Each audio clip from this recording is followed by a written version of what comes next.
para ver qué más deberíamos preguntarnos o hacia dónde nos enfocamos. Ver si hay aquí detalles para conformar un examen mental, qué áreas estarían alteradas, si hay algunos datos de importancia en su historia para poder diagnosticar en el eje 4 y 5, por ejemplo. Entonces, ese va a ser nuestro ejercicio para hoy. Como siempre, como la anterior clase, les voy a ir preguntando uno, por lista, ¿ya?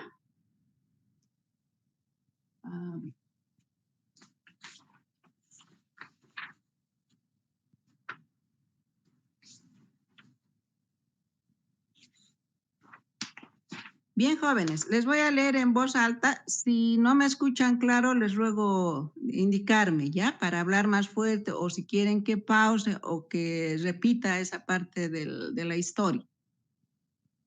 Se trata de Pedro R., de 55 años de edad, soltero, economista, reside en Cochabamba. Desde hace 3 días presenta dolor de cabeza y fiebre alta, hasta 40 grados, además de tos con expectoración mucosa, con estrías de sangre, y también presenta disnea. Empeoró presentando alteraciones de la conducta, irritable, grita, que lo quieren matar, acusa al personal de atacarlo. Por las noches no duerme ni un minuto.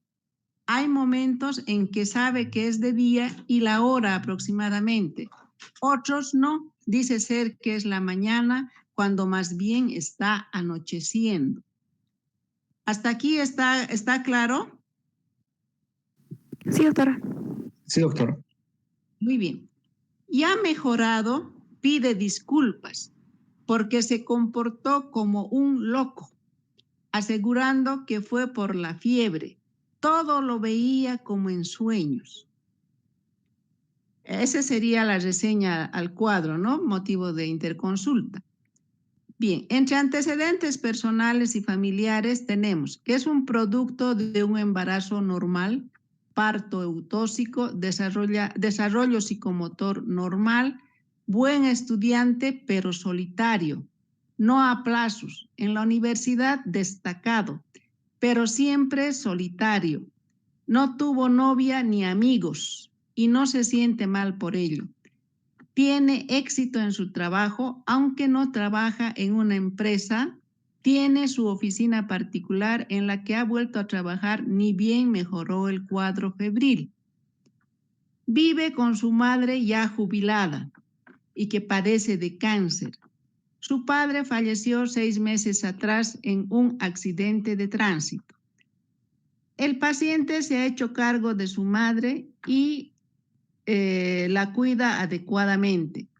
Dice que no le afecta la enfermedad de ella, que como profesional él sabrá manejar la situación.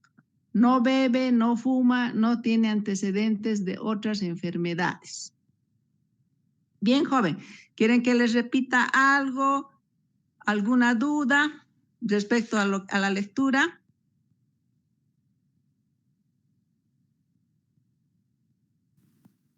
No, Bien. creo que no, doctora. Bien, ya. Entonces vamos a empezar por lista. Sus aportes. Adriana Aguilar. Sí, doctora. ¿Qué te parece la historia? ¿Has podido retener la mayoría de los datos? ¿Hubieras querido complementar con algo? ¿Te parece que falta algo? Falta. Sí he retenido la mayoría de los datos. Es una persona claramente que parece que padece estrés, a pese a que dice no tenerlo, ¿no? Dice que es profesional y dice que va a cumplir con las expectativas también que él mismo se está proponiendo. Pero pienso que también el cuadro clínico que tiene su madre lo afecta en la vida laboral. Muy bien. Es una observación muy correcta, ¿no? Estás haciendo una hipótesis, ¿no? Estás diciendo, es muy difícil de aceptar que una persona no esté preocupada, esté estresada ante una enfermedad grave de su único familiar, ¿no? Su madre, ¿sí? Sí, doctora. Exacto. Entonces, pero él aparentemente no. Entonces, en estos casos hay que pensar en que puede ser su personalidad así. Recuerden que los esquizoides generalmente no sienten angustia, no sienten afecto, su afecto está muy disminuido, ¿no? Entonces es muy difícil que tengan una resonancia hacia los demás. Pero también puede ser un mecanismo de defensa. Creo que todavía no han ahondado en los mecanismos de defensa. Frente a un conflicto que nos produce angustia, nuestra parte psicológica reacciona de diferentes maneras. Una primera manera de reaccionar frente al conflicto es el de negar, ¿cierto? Por ejemplo, o si uno tiene que escoger entre la enamorada y sus estudios, entre ir a verla esa noche o un examen, ¿no? Entonces, va a venir el mecanismo de defensa. Si está pensando escoger el estudio, por ejemplo, dirá, bueno, eso es lo importante para mí, yo no estoy tan enamorado, ni es imprescindible mi pareja, entonces no me afecta. Ahí viene la negación, ¿no es cierto? Entonces, otros dirán, pero si tú eres camote hasta las patas, ¿cómo que no te va a afectar? Y estás poniendo tu carita, ¿cierto? Los demás podemos percatarnos de la angustia, del dolor, pero esa misma persona, por este mecanismo interno psicológico, lo va a atenuar a través de la negación. Esto no me está pasando, ¿ya? Entonces, nuestro paciente probablemente está haciendo ese mecanismo. Hay otro mecanismo que es un poco más sofisticado, que es de la racionalización, ¿cierto? Entonces, él da una justificación, argumenta por qué no está preocupado, ¿no? Dice, yo soy profesional y voy a poder manejar bien esto, ¿no? El ser profesional no nos quita los sentimientos que podamos vivir. Entonces está racionalizando. Esto no puede estar pasando y da una explicación a veces más elucubrada, incluso científica pueden dar, y de acuerdo a eso van tomando otros nombres los mecanismos de defensa. Bien, muy bien, Adrián. Lilian Altamirano. Una observación, un comentario, algo que esté faltando. Sí, doctora. Creo que está relativamente completo porque he llegado a reconocer ciertos puntos de la historia clínica como tal, como motivo de consulta, pero al explicar la enfermedad actual, tal vez puntualizar un poco más cómo se han desarrollado los síntomas, ¿no? Y también si padece de alguna enfermedad. No, dijo que no padecía. ¿Alguna otra enfermedad al momento de la consulta o Sí, entre tal vez, antecedentes? sí, entre antecedentes, pero mencionó que no tenía. Sí, exacto, al Sí, final, ¿no? No había sí. antecedentes de otras enfermedades. Muy buena tu observación acerca del desarrollo de los síntomas, ¿no? Pero te debes estar refiriendo a los síntomas somáticos, o sea, a la tos, fiebre, expectoración, disnea, etcétera, ¿no? Porque aquí dice empeoró presentando alteraciones de la conducta, o sea, ya refiriéndonos al contexto mental, ¿no? A las alteraciones que hubo, a estas se está refiriendo en el modo de agudo, ¿no? Estaba internado y de repente hace expresión de estos otros síntomas, los mentales, ¿sí? Ha sido en ese momento. Entonces hay que diferenciar el desarrollo de la enfermedad somática y del cuadro mental. ¿Está claro esto? ¿Les aclaro un poco más? ¿Alguna duda? Tú, por ejemplo, ¿no? Lilian, que estamos contigo. Sí, doctora, ahora sí que hay una diferencia total. Exacto, ¿no? He hecho menos hincapié en el cuadro somático porque, bueno, vamos a trabajar sobre la parte mental, ¿verdad? Claro, doctora. Muy bien, muy bien. Paola Cabrera, Sí, doctora. a tu observación, comentarios, preguntas. Doctora, tendría que ver la edad quizás. En este cuadro, en esta Sí, alteración mental. 55 años, economista. Él sigue trabajando. Nos habla más bien de un desarrollo normal y hasta exitoso, ¿no? sí, pero no sé, pero creí que quizás la edad también tendría que ver. En el trastorno mental. Es algo que hay que tomar en cuenta, ¿no es cierto? Pero si estás pensando, por ejemplo, en demencia has pensado que podía ser. Sí, doctora, Ya. porque como era una persona solitaria también. Ajá, ya. Sí, seguramente has pensado en esto por ese cambio de conducta tan importante, ¿no ve? Pero la demencia, por ejemplo, para la demencia hay que tomar varios puntos en cuenta. Y una de esas la demencia es un proceso paulatino, no es agudo, a menos que sea post-TEC, ¿no? Pero la demencia tiene diferentes etiologías. Puede ser secundaria a una enfermedad crónica, en la diabetes, por ejemplo, en el alcoholismo, puede estar asociada a todo eso, ¿no? O puede ser una enfermedad de Alzheimer de base, ¿cierto? Que también es paulatino. Generalmente estos cuadros son progresivos, lentos, de un desarrollo largo. Y este paciente está presentando estas alteraciones de forma súbita. Su edad está en el límite, podríamos decir, ¿no? 55 años, pero es más frecuente las demencias a partir más bien de los 60 años. ¿Sí?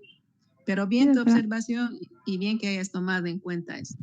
Bien. Doctora, ¿será que también se puede tomar en cuenta su alimentación? Claro que sí. Hay cuadros así demenciales o cuadros de alteración mental con delirium incluso por la inanición, ¿no? Por la falta de alimentación por mucho tiempo, una desnutrición marcada, crónica o de repente que ha estado sin alimentos muchos días, puede terminar en un estado o delirante, confusional, con compromiso de la conciencia, etc. Sí, está muy bien. Bueno, pero aquí no hace mención, ¿no? A que haya estado en esa situación este paciente. Listo. Tamara. Doctora, a mí me llamó la atención, ¿no? El hecho de que él está consciente de estos episodios que está teniendo, pero aún así los niega. Yo estaba leyendo los mecanismos de defensa y al menos creo que lo consideraría como represión, ¿no? Porque la represión es que el paciente está consciente de lo que hace, sin embargo, lo niega porque considera que son inaceptables para él mismo y el paciente está diciendo que no, que él es exitoso y que ha sido por la fiebre, ¿no? Entonces es como que al menos creo que ese sería el mecanismo de defensa que corresponde.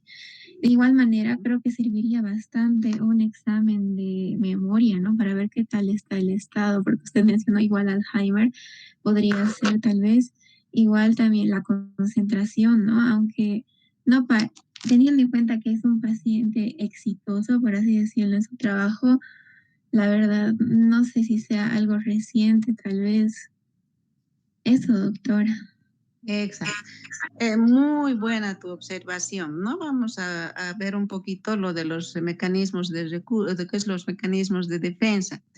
Indudablemente, la negación se va a ir basando también en la represión y la supresión, ¿no? Son procesos ambos. Muchas veces las personas empezamos suprimiendo los afectos. Cuando hay la supresión, uno está consciente parcialmente del afecto que lo está haciendo sufrir, ¿no? Porque generalmente nos vamos a referir a sentimientos que nos hagan sufrir, ¿cierto?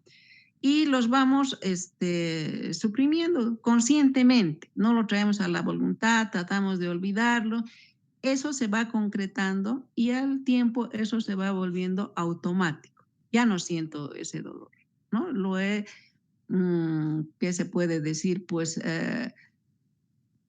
como escondido totalmente, ¿no? Al principio me doy cuenta que estoy escondiendo algo, pero después ya ni me acuerdo.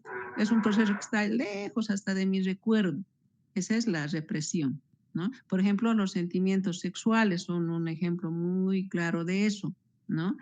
O puede ser el odio hacia algunas personas. Se maneja mucho en psicoanálisis el odio al padre, por ejemplo, ¿no? Un sentimiento ambivalente de amor y odio, por ejemplo. Eso causa mucho conflicto, ¿cierto? Amas a la persona que te ha dado la vida, que te da cariño, te alimenta, pero odias a esa persona que te pone límites o que es autoritario, etcétera, ¿cierto? Entonces ahí, por ejemplo, va suprimiendo el odio y al final se va a hacer una represión de ese odio, ¿no es cierto? Que en momentos de crisis puede salir ese sentimiento de odio, ya sea a la persona que está dirigida, que ha originado esto, o a alguien que reúne sus características. Ahí viene el desplazamiento.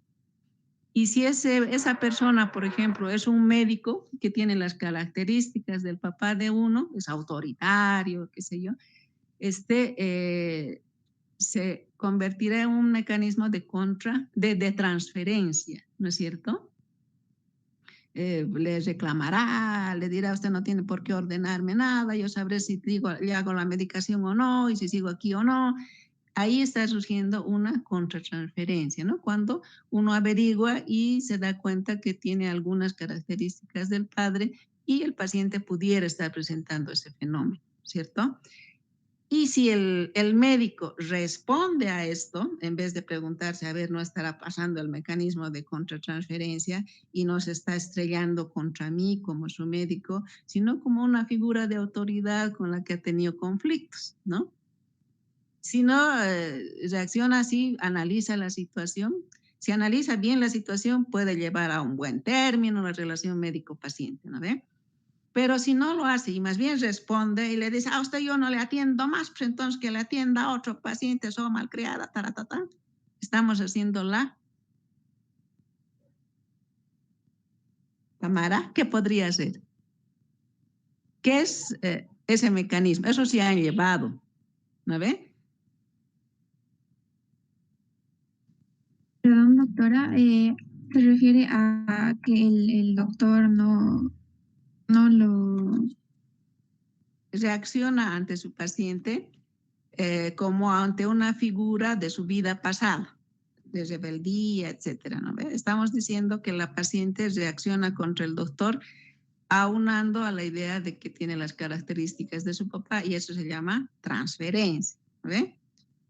Y del médico hacia el paciente ese mismo fenómeno, de repente el médico ya mayor, autoritario, se acuerda de una hija adolescente muy rebelde, entonces la trata muy mal y termina la relación médico-paciente. ¿Qué se llamaría?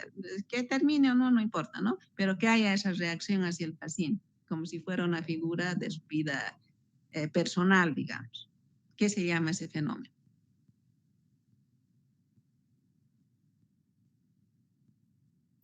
Contratransferencia, doctor.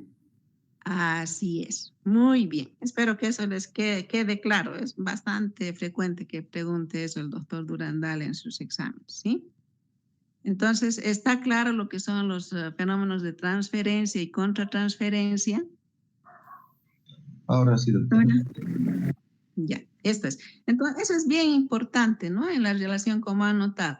Si ustedes toman en cuenta que este paciente tiene sus propias vivencias y probablemente ha tenido una serie de conflictos con figuras de autoridad, etcétera, va a tener un poco más de tolerancia, ¿no es cierto? Si uno dice, no es a mí la cosa, sino es otro fenómeno psicológico y yo voy a tratar de manejarlo, ¿no es cierto?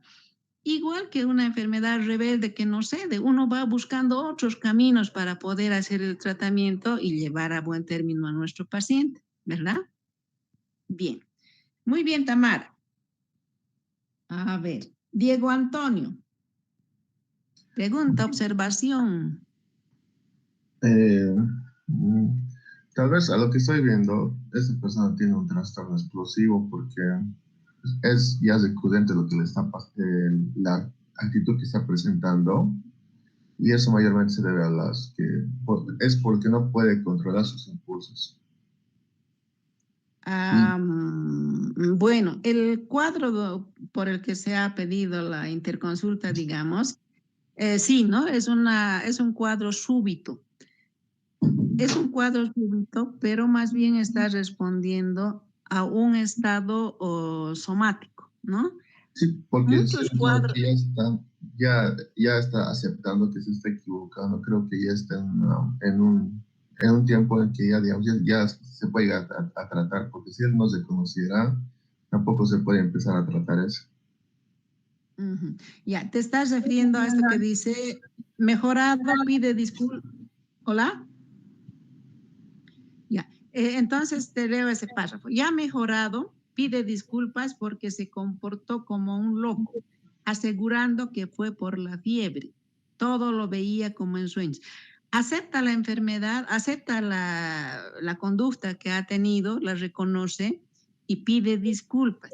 Y se está refiriendo exactamente a ese suceso, no a otros previos. ¿Sí? Sí, creo que esa es ya la etapa de aceptación. Ajá, exacto, ¿no? Entonces te estás refiriendo a la etapa del enfermo, digamos, ¿no? Que hay Sí. una negación. Ay, ahora sí te comprendo muy bien. Sí, está bien. Él ha entrado rápidamente en una etapa de aceptación, ¿no es cierto? De la enfermedad, tanto del proceso febril como de la conducta de alteración mental que presentó. Tiene buen juicio, ¿sí? Ahora, lo que hay que aclarar muy bien para todos ustedes es que entre sus antecedentes no hay un cuadro similar que se repite en ausencia de enfermedad, ¿no? Más bien parece una persona muy dueña de sus actos, como les decía, de éxito en su trabajo, responsable, está cuidando a una mamá y parece muy adecuadamente anciana y con cáncer, ¿sí? Entonces, este cuadro que ha presentado, esta alteración mental, está bien asociada con el cuadro febril. Recuerden que hay situaciones de delirium, ¿no? O psicosis también, que se pueden asociar a cuadros orgánicos.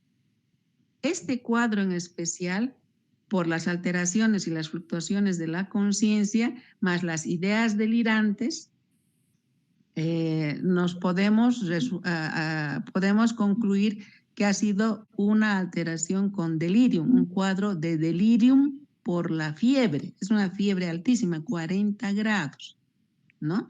Entonces, en este caso, hay una asociación directa de la alteración mental del estado de la conciencia, del estado delirium. Hay una diferencia entre delirium y estado delirante o delirios. Eso van a tener en cuenta. En pensamiento van a avanzar eso con más precisión. Pero ahorita quiero que tomen en cuenta que esta situación se ha presentado en este momento. Al parecer antes no ha habido nada, ¿no? No hay en la historia algo que nos lleve a eso. Más bien hay una referencia a una persona con un desarrollo muy maduro, con responsabilidades, todo aquello, ¿sí? Entonces, esa alteración mental se ha dado dentro del contexto de una enfermedad somática pulmonar con alto grado de fiebre.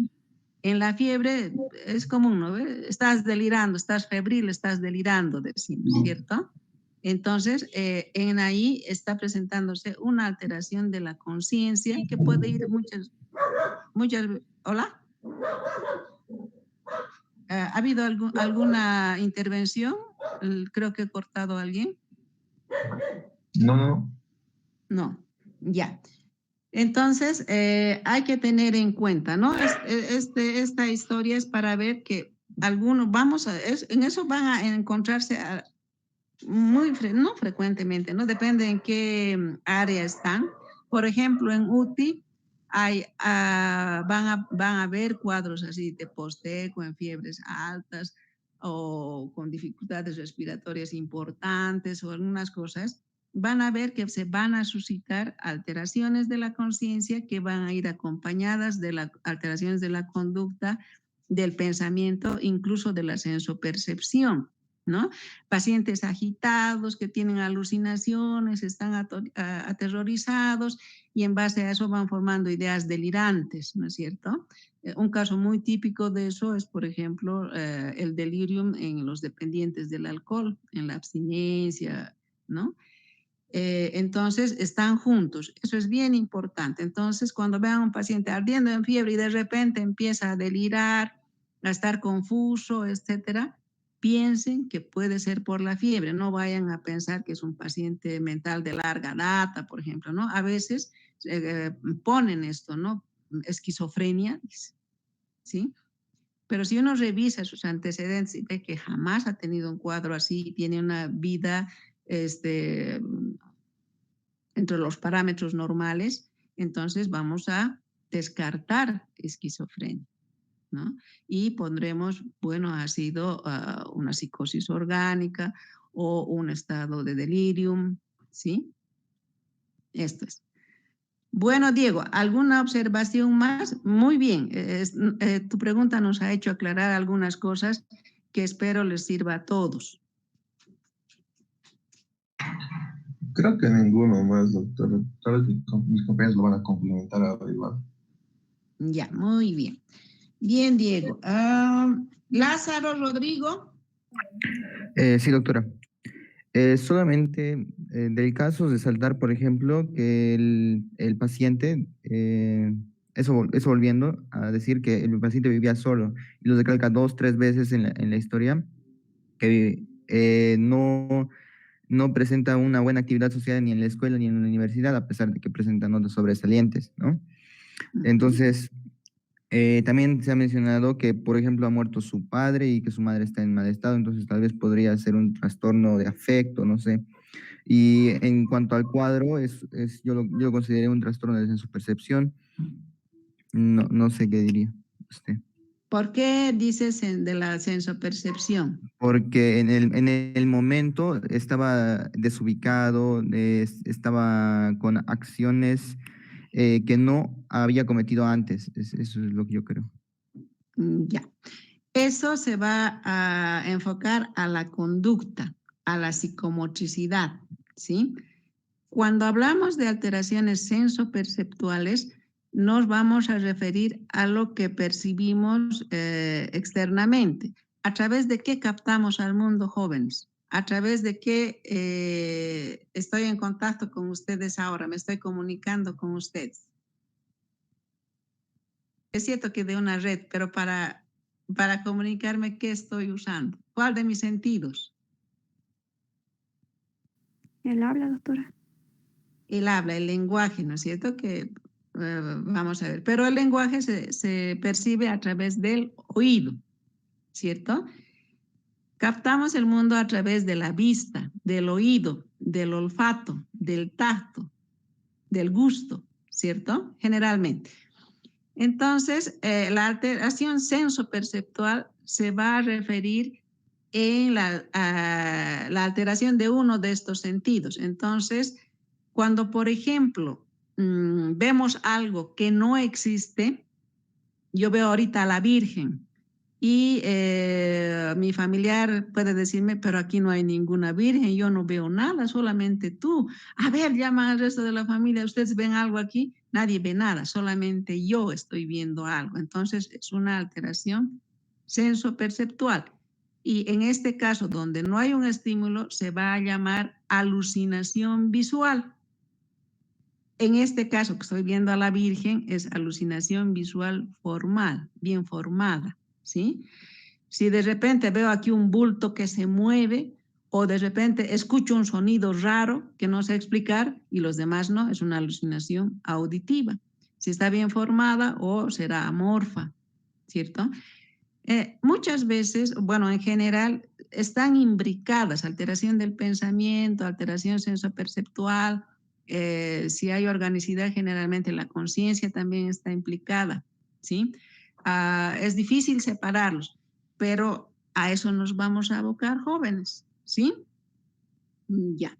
Bueno, esto iba a que en este caso, tú dices, él tenía alteración sensoperceptual. Así enfocando finito a cuál de estos puede ser la alteración sensoperceptual, vamos a ir trabajando. Para todos jóvenes, conteste el que se ha dado cuenta. ¿Cuál sería la alteración sensoperceptual en esta descripción de esta historia?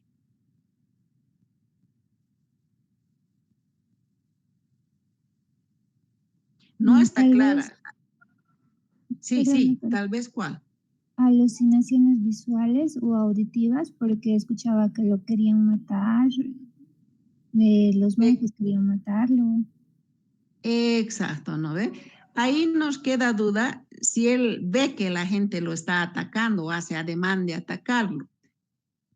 Si él dice los médicos y el médico solamente se ha acercado a auscultarlo, por ejemplo, y él dice me está atacando, ahí hay un estímulo, ¿cierto? Que él puede estar malinterpretando o puede estar viendo que él hace ademanes de atacarlo. En ese caso, en ese último caso, sería una ilusión visual, porque hay un estímulo. Cuando no hay un estímulo, se dice alucinación. ¿Comprenden? ¿Les aclaro un poco más esto? Doctora, y en relación, fuera del tema, ¿no? Hay un término que denominan fantosmia. ¿Sería ilusión o alucinación? ¿Puedes repetirme el término? Fantosmia. ¿Antosmia o Fantosmia. anosmia? No, fantosmia, doctora. ¿Con F? Sí. Fantosmia. Sí. Mira, aquí me has cogido. No he encontrado yo ese término en mis lecturas, fantosmia. Pero voy a revisar. Voy a revisar y te voy a devolver, ¿sí? Está bien, doctora.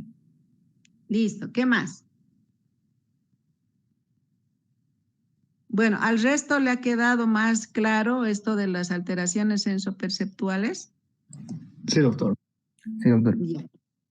¿Cuál sería la idea delirante aquí? A ver, ¿quién puede decir? O sea, de entre el cuadro agudo, ¿no ve? El primero que hemos indicado. ¿Cuál sería la idea delirante? Recuerden que el delirio es una idea falsa y rebatible en su momento. El que piense que le quieren matar, o eso podría ser. Muy bien. Y tu término, muy bien. Piensa que lo quieren matar y lo grita, está tan seguro que está aterrorizado, ¿no ve? Muy bien, esa es la idea delirante. Tal vez en base a las ilusiones o alucinaciones que tiene, él asume esa idea, pero está convencido, ¿cierto? Y es una idea falsa. Esa es la idea delirante, el pensamiento en sí. Muy bien, jóvenes. A ver, seguimos avanzando. Rodrigo ha intervenido, ¿no es cierto? Belén Medina. Sí, doctora, ahorita le acabo de responder. Tenía una pregunta igual. El que él haya sido solitario casi toda su vida, igual podría haber influido.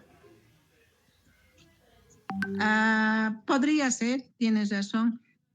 En la enfermedad mental, sobre todo en el ámbito de la esquizofrenia, hay unas gradientes, hay una degradé, ¿no? Hay diferentes grados de esquizofrenia. Por ejemplo, hay algunos esquizofrénicos que se pueden desenvolver en un mundo de trabajo, de familia, etcétera, ¿no? Si no, Si no es al 100%, por lo menos no son disruptivos, no son una carga para la familia, etc. Entonces, como que hay diferentes grados. Y esos grados van desde la personalidad, desde los rasgos de personalidad, ¿cierto? Una cosa son rasgos de personalidad y otra cosa son trastornos de personalidad. En la gradiente de la esquizofrenia podemos hablar en un extremo de la enfermedad mental grave que es la esquizofrenia, ¿no? Y en otro extremo podemos hablar de rasgos esquizoides de personalidad, ¿sí? Y dentro de estos rasgos están pues las personas que suelen ser solitarias, no son muy afectivas, etcétera, ¿no? Entonces, en este paciente recuerden que siempre ha sido así, desde estudiante, no tiene novia, ¿no es cierto? Entonces, pero es una persona profesional, otra vez es responsable de su familia, de su mamá. Entonces, es un paciente que es productivo. No podemos hablar de una alteración mental, entonces no podemos decir es un esquizofrénico. Tal vez personalidad esquizoide podemos mencionar, pero no sé hasta qué grado, ¿no? No es disfuncional. Entonces, yo diría tienes rasgos de personalidad esquizoide, porque no tienes resonancia afectiva, no ha tenido figuras afectivas, pero tiene responsabilidades, ¿no? Y algún afecto tiene a una persona muy cercana. Las personas esquizoides, hasta esquizofrénicas, tienen alguna resonancia pequeña con sus seres familiares muy cercanos. Sí, es un poco a modo de acotación. ¿Esto aclara un poco tus dudas o aumenta un poco tu percepción del caso? Sí, sí, doctora. Ya. Sara, ¿verdad? Sara Medina. Sí. Muy bien. Esto ya entrándonos a personalidad es también muy importante, ¿no es cierto? A veces atribuimos una enfermedad siendo que todavía no es. Por eso es bien importante conocer las características de la personalidad. ¿Ya? Muy bien. Marcela Miranda. Sí, doctora. Bueno, a mí Observación, comenta.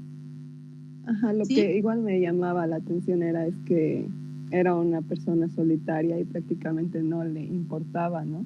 Siendo que el ser humano es sociable naturalmente. Salvo algunas personalidades. Hay dos personalidades que no son tan sociables. Una es la esquizoide, una resonancia afectiva, y la otra es la personalidad por evitación, ¿no? Que es solitaria porque sufre mucha angustia de estar en contacto con los demás seres, ¿sí? Le angustia mucho cómo lo catalogan, etc.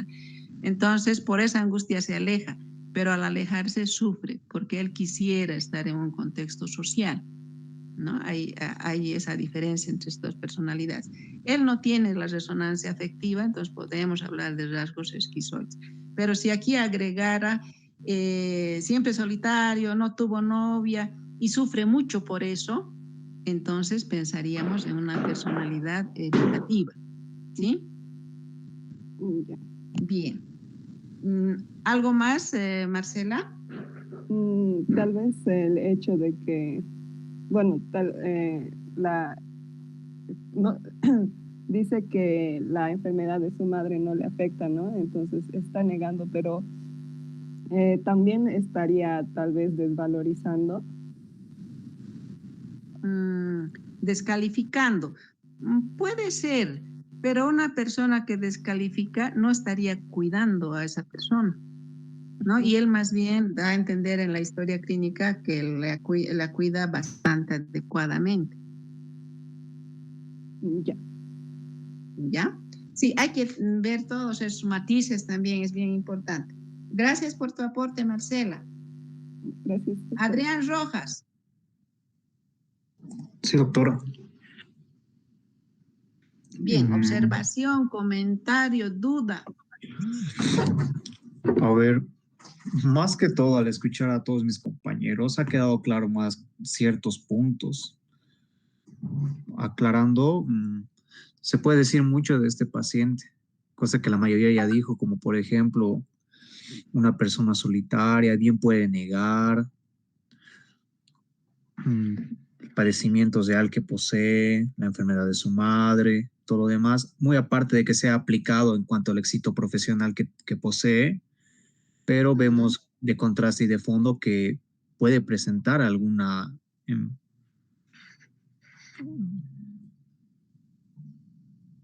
Ya. Vamos a hacer una práctica pequeña ahora contigo.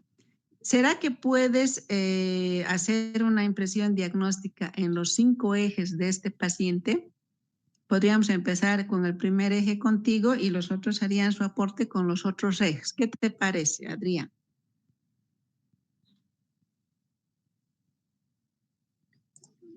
¿Recuerdas los 5 ejes diagnósticos?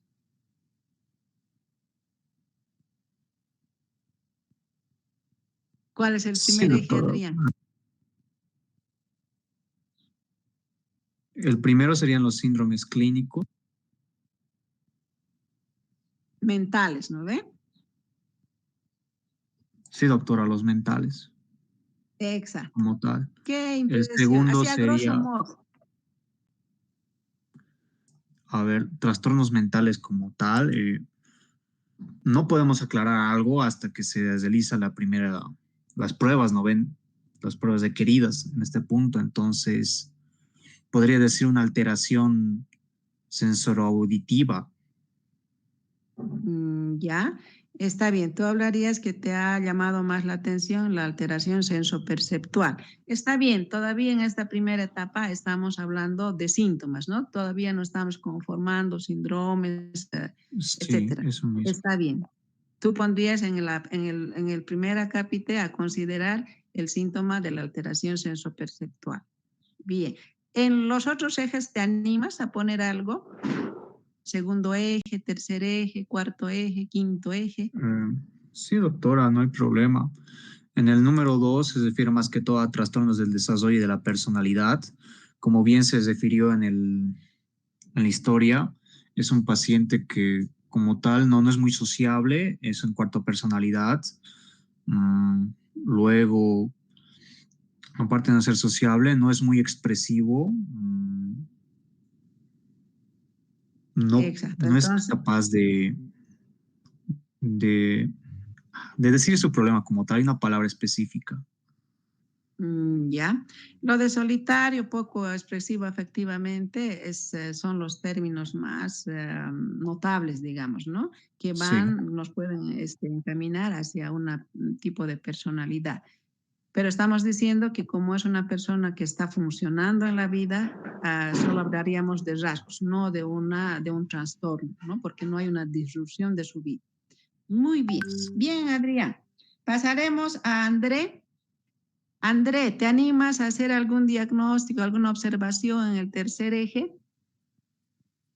Tercer eje creo que eran las enfermedades médicas y los problemas físicos, ¿no? Que acompañan un retraso, un trastorno mental. Entonces... No necesariamente. Simplemente hay que determinar la enfermedad somática que tiene el paciente. Haciendo un poco de ejercicio en la enfermedad somática, expectoración mucosa con estrías de sangre, disnea, 40 grados de temperatura. ¿Qué cuadro muy frecuente pensarías? Somático.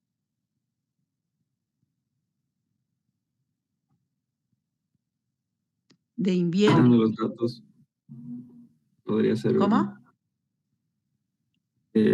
Por los datos que da, podría ser solo un resfrío, pero la fiebre es muy alta, entonces... Ajá, y hay disnea, y hay expectoración mucosa con estrías de sangre. No se angustien, jóvenes, recién están empezando. La neumonía, no son síntomas muy clásicos de la neumonía, es un cuadro respiratorio bastante grave y aparatoso, ¿sí? Ya, jóvenes, muy bien. Empezamos arriba otra vez, trataremos de terminar estos 5 ejes, ¿ya? Adriana, ¿te animas a entrar en el cuarto eje? Doctora, en el cuarto eje normalmente se va a ver la gravedad de una persona si es que está puesta a estrés, ¿verdad? Ajá. Entonces, si bien esta persona dice que, sí, si bien esta persona dice que tiene un buen, una buena organización en su trabajo, es una persona exitosa, el estrés que le está poniendo a sí mismo es también el cuidado de su madre. Como habíamos dicho, es como un mecanismo de defensa que tiene para él, ¿no? Para decir que no le va afectando, pero en realidad sí. Y como es poco expresiva, entonces este problema hace que también su estrés aumente. No sé, eso podría. Muy bien, es uno de ellos. Hay uno más. Está bien, vamos a pasar. Está muy bien, ¿no? Hay un estrés importante debido a la enfermedad grave de un familiar, de su único familiar en este caso, ¿sí? Hay un estrés más en esa área. Lilian Vania Altamirano. ¿Cuál es el otro? Si tienes buena memoria, esto es cuestión de memoria ahora. Tal vez, doctora, el fallecimiento de su padre o el de vivir solo. Muy bien, el de vivir solo él está cómodo, ¿no? Es un ser solitario, etcétera. Pero la muerte de su padre ha sido 6 meses atrás, ¿cierto? Entonces, este eje se califica dentro de los acontecimientos estresantes del último año, ¿sí? Entonces, la enfermedad de la mamá está presente y la muerte del padre ha sido hace unos 6 meses. Está bien. Buena memoria, muy bien. Envidia la juventud. Bien. Estamos con Cabrera Paola. Sí, doctora. Bien. El quinto eje. ¿Te animas con el quinto eje? Es el ponerle como una calificación, ¿no? Sí. ¿A qué?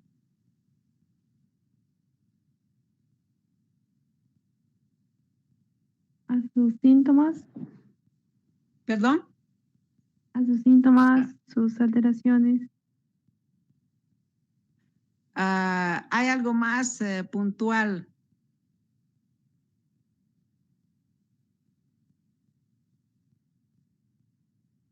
Eso, la evolución podríamos decir nosotros en nuestros términos, ¿no?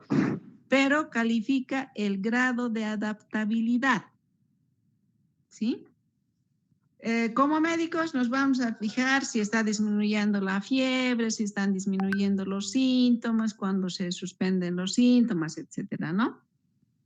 En el aspecto humanístico nosotros nos vamos a fijar en si esta persona saliendo de la enfermedad es capaz de volver a asumir el ritmo previo a la enfermedad, por lo menos, ¿sí?